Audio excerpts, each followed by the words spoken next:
नमस्कार, सुप्रभात। मैं आज फिर से एक नई क्लास के साथ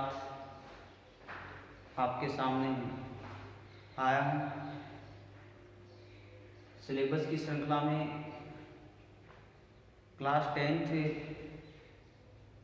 का पार्ट 6 केंद्र सरकार चल रहा है और उस केंद्र सरकार में हम पार्लियामेंट के बारे में पढ़ रहे हैं। तो पार्लियामेंट में हमने विभिन्न विधेयकों के बारे में पढ़ा। इसके अलावा पिछली क्लास में हमने जो पढ़ा था पार्लियामेंट के बारे में, वो पढ़ा था संसद के कार्य, और संसद के कार्यों में विधेयक के प्रकार पढ़े थे। आज का जो इसके अलावा वित्त विधेयक चल रहा था, आज का जो टॉपिक होगा वो धन विधेयक है। क्या है? धन विधेयक। अर्थात हमने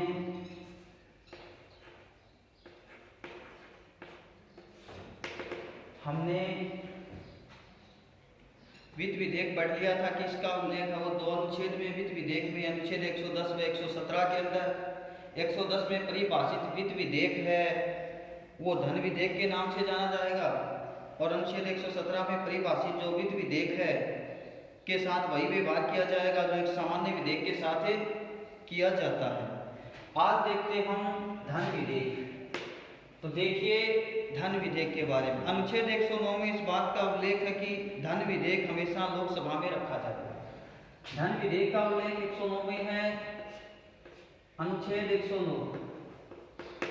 और अनुच्छेद 109 में क्या उल्लेख है कि धन विधेयक हमेशा लोकसभा में रखा जाएगा। कहाँ रखा जाएगा? लोकसभा के अंदर। तो धन विधेयक हमेशा कहाँ रखा जाता है? लोकसभा के अंदर रखा जाता है। ये बात कौन से आर्टिकल में है? 109 के अंदर। कौन से अनुच्छेद में है?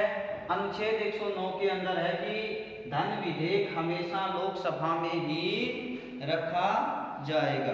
लोकसभा से पारित धन विधेयक राज्यसभा मात्र 14 दिन तक रोक सकती है। यानी पहले लोकसभा में रखा जाएगा। अब तक हमने भाई विधेयक पढ़े थे, जो ज्यादातर विधेयक ऐसे हैं जो किसी भी सदन में रखे जा सकते हैं, लेकिन धन विधेयक एक ऐसा विधेयक है जो हमेशा लोकसभा में रखा जाएगा। लोकसभा से विधेयक पारित होगा। क्या होगा? पारित होगा। और लोकसभा से पारित होने के बाद राज्यसभा के अंदर विधेयक जाएगा। कहाँ जाएगा? राज्यसभा।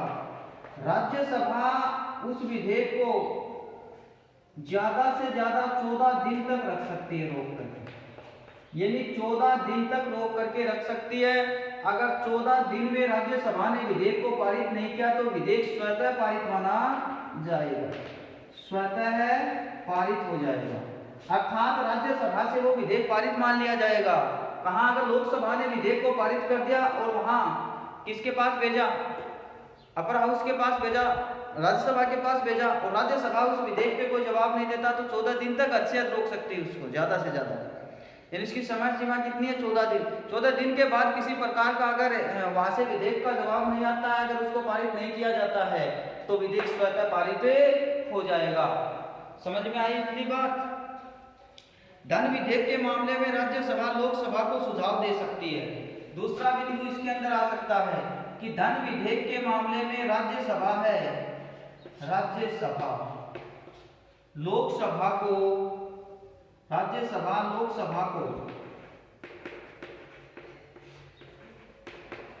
केवल सुझाव दे सकती है, केवल सुझाव दे सकती है। मानना न मानना वो लोकसभा पे डिपेंड करेगा। अब भाई मान के चलो कि कोई भी बुजुर्ग व्यक्ति है या घर का सदस्य है या बाहर का सदस्य है, कोई फैक्शन है, उस फैक्शन के लिए वो व्यक्ति अपनी राय रख रखा और वो बता करके चला गया। अब उस राय को मानना न मानना वो तो परिवार के सदस्यों पे डिपेंड करेगा। तो उसी प्रकार से राज्यसभा क्या करेगी? इसको सुझाव दे सकती है धन विधेयक के मामले में, लेकिन मानना न मानना वो लोकसभा पे क्या करेगा, डिपेंड करेगा।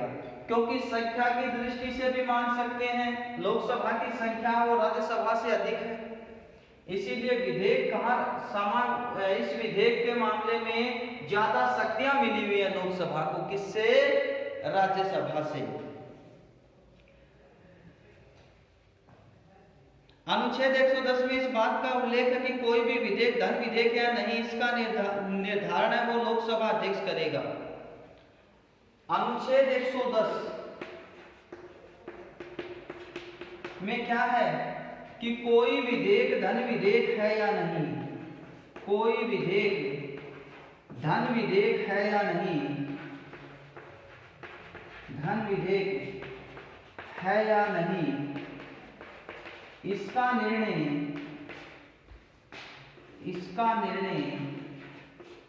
लोकसभा अध्यक्ष करेगा, लोकसभा अध्यक्ष करेगा। बहुत ही इंपॉर्टेंट क्वेश्चन है कि कोई विधेयक धन विधेयक है या नहीं, इसका निर्णय कौन लेगा, लोकसभा का स्पीकर लेगा। और कौन है लोकसभा के स्पीकर वर्तमान में, पता होगा, नहीं पता तो मैं बता देता हूं, राजस्थान से हैं ओम बिरला, कोटा से सांसद हैं, वो लोकसभा के स्पीकर। जरूरी नहीं है कि ओम बिरला ही लेंगे, जब तक ओम बिरला वो लेंगे उसके बाद नई लोकसभा बनेगी, नया स्पीकर बनेगा, तो ये वो इसका डिसीजन लेगा, ठीक है ना। तो इतनी बात समझ में आई क्या, देखिए रिपीट कर देता हूं, धन विधेयक अनुच्छेद 109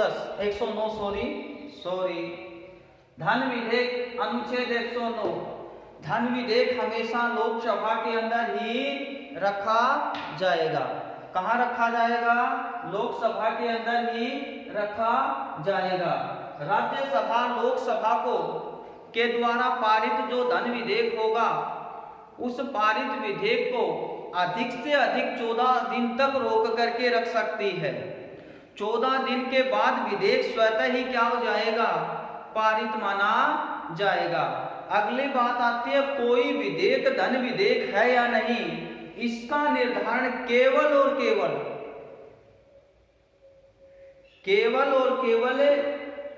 लोकसभा का स्पीकर होता है, लोकसभा का अध्यक्ष होता है, उसका निर्णय करने का अधिकार केवल और केवल किसको है, लोकसभा के अध्यक्ष को।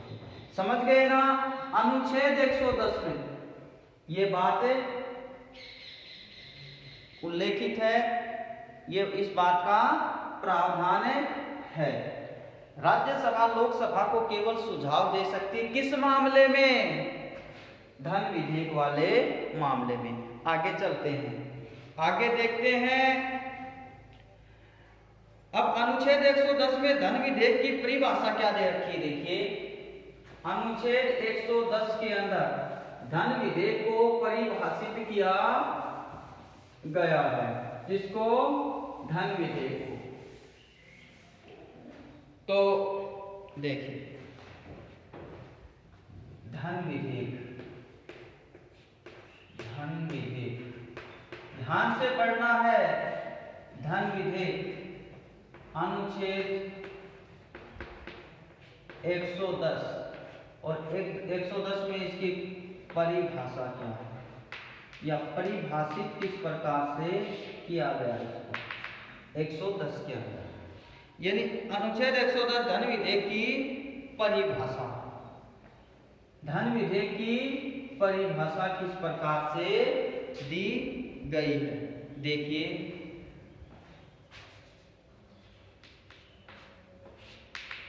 क्या है। इस विधेयक में कोई नया कर लगाने की, यानी पहली बात तो इसके अंदर ये लिख लेते हैं, कोई नया कर लगाने की कौन से विधेयक में? धन विधेयक में कोई नया कर लगाने की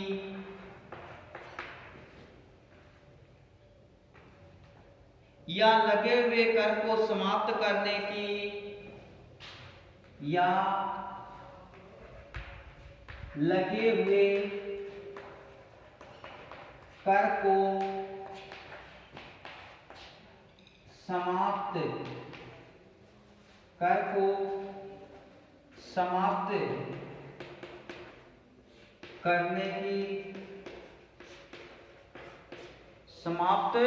करने की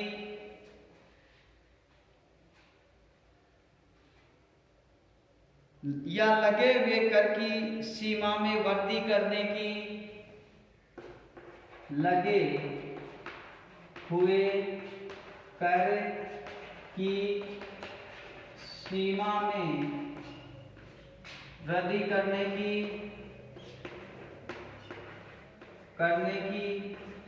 या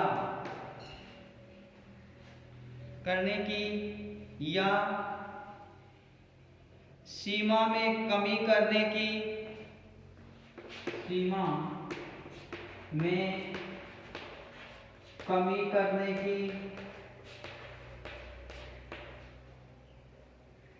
या भारत को विदेशों से उधार लेने की, या भारत को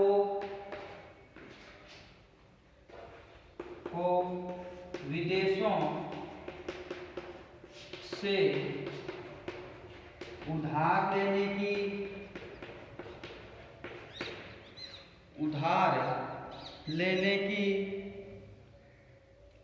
या देने की और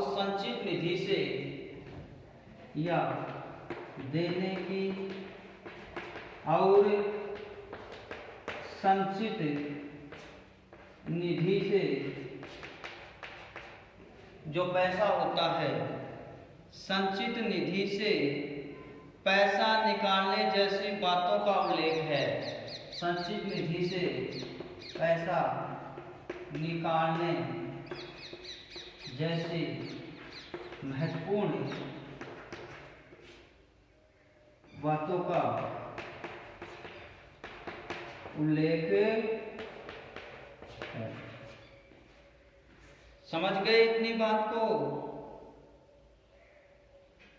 देखिए, इसको समझते हैं। कैसे समझते हैं? धन विधेयक अनुच्छेद 110 के अंदर इसकी परिभाषा क्या है कि धन विधेयक के अंदर क्या, देखो, कोई नया कर लगाने की, कि देश के अंदर कोई नया कर लगाना है या लगे हुए कर को समाप्त कर देना है या उसमें वृद्धि करनी है। क्या करनी है? उस कर की सीमा बढ़ानी है। 5 साल के लिए था, उसकी और सीमा बढ़ाना आगे।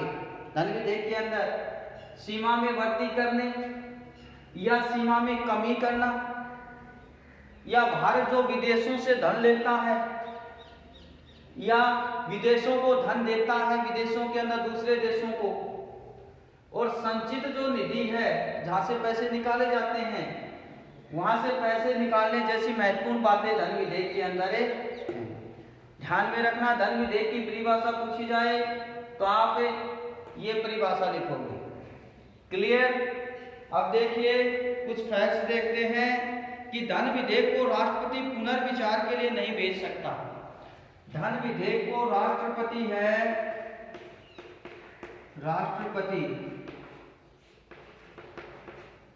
पुनर्विचार के लिए नहीं भेज सकता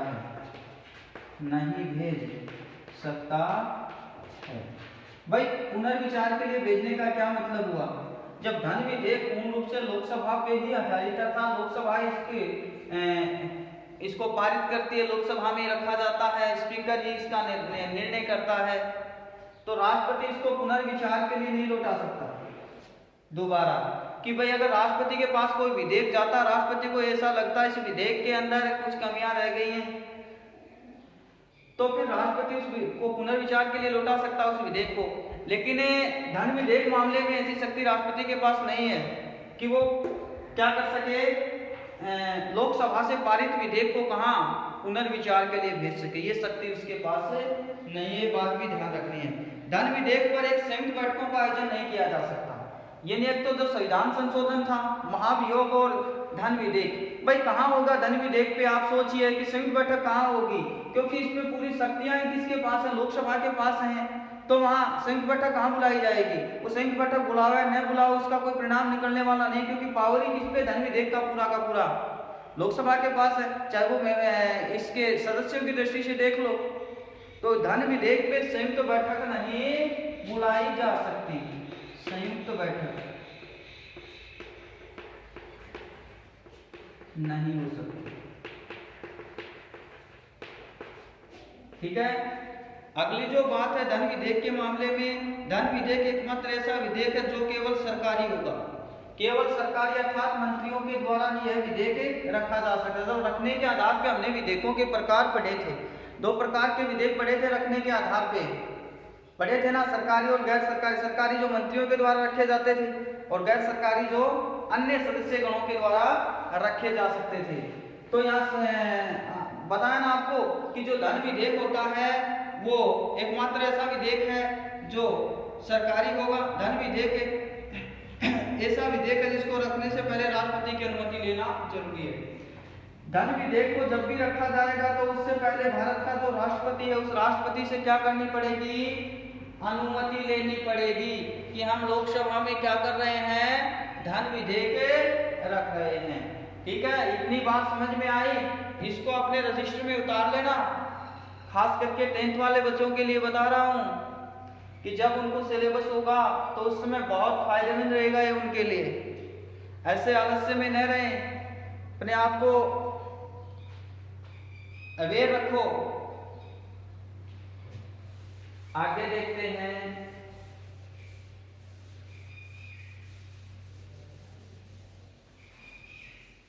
देखिए अब पढ़ेंगे संसद के कार्यों में बजट को पारित करना। बजट को पारित करना ये भी संसद का महत्वपूर्ण कार्य है। कानून बनाना, बजट को पारित करना। तो बजट पारित करना देखिए क्या अनुच्छेद 112 में इस बात का उल्लेख है कि केंद्र का बजट राष्ट्रपति लोकसभा में रखवाएगा। अनुच्छेद 112, अनुच्छेद 112 में क्या प्रावधान है? 112 में प्रावधान है कि केंद्र का बजट राष्ट्रपति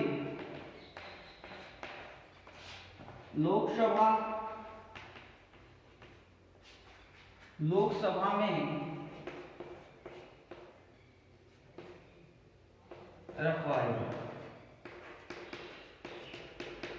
समझ में आई इतनी बात कि किसकी सहमति से? नहीं, केंद्र का जो बजट है वो बजट किसके द्वारा रखवाया जाएगा? राष्ट्रपति के द्वारा। और ये बात कौन से अनुच्छेद में है? अनुच्छेद 112 के अंदर। संविधान में बजट शब्द का कोई उल्लेख नहीं है। अनुच्छेद 112 में वार्षिक वित्तीय विवरण का उल्लेख है, यानी इसमें बजट शब्द जैसी कोई शब्दावली नहीं है, वार्षिक विवरण का उल्लेख मिलता है। संविधान में बजट शब्द नहीं है, वार्षिक विवरण ये मिलता है, इस शब्द का प्रयोग मिलता। कौन से का? वार्षिक वित्तीय विवरण का। किसका? वार्षिक वित्तीय विवरण, इसका उल्लेख मिलता है। समझ में आ गई की बात? संविधान के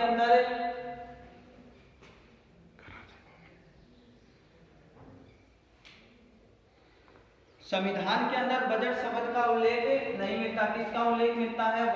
वार्षिक वित्तीय विवरण का उल्लेख मिलता। बजट मूलतः फ्रेंच भाषा के ब्यूजे शब्द से बना है, यानी बजट शब्द है, बजट शब्द ये किससे बना है? फ्रेंच भाषा। कौन सी? फ्रेंच भाषा का एक शब्द है ब्यूजे शब्द। इस शब्द से बजट शब्द बना और इसका अभिप्राय क्या है?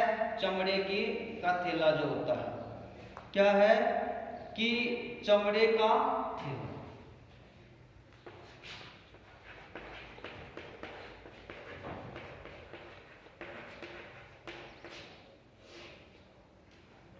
समझ में आ गई? संविधान में बजट शब्द का उल्लेख नहीं है, केवल क्या मिलता? वार्षिक वित्तीय विवरण के बारे में ही लिखा गया है। बजट शब्द फ्रेंच भाषा है, उस फ्रेंच भाषा के ब्यूजे शब्द से बना है, जिसका अर्थ है चमड़े का थैला। संसद में बजट 17 फरवरी से मई तक चलता है और भारत में वित्तीय वर्ष है वो 1 अप्रैल से 31 मार्च है। वित्तीय वर्ष 1 अप्रैल से 31 मार्च तक वित्तीय वर्ष है। तो इतनी बात समझ में आई? देखिए, बजट तो पारित बताया आपको, अनुच्छेद 112 के अंदर प्रावधान है कि केंद्र का बजट राष्ट्रपति के द्वारा लोकसभा में रखाया जाएगा। संविधान के अंदर बजट शब्द का उल्लेख नहीं है, केवल वार्षिक वित्तीय विवरण का उल्लेख मिलता है। और भारत में जो वित्तीय बजट का समय होता है वो 1 अप्रैल से 1 मार्च का समय होता है, जो वित्तीय वर्ष होता हो। ठीक है, आज के लिए इतना ही। कल आगे की क्लास होगी, उसके लिए तैयार रहिए। धन्यवाद। जय हिंद, जय भारत।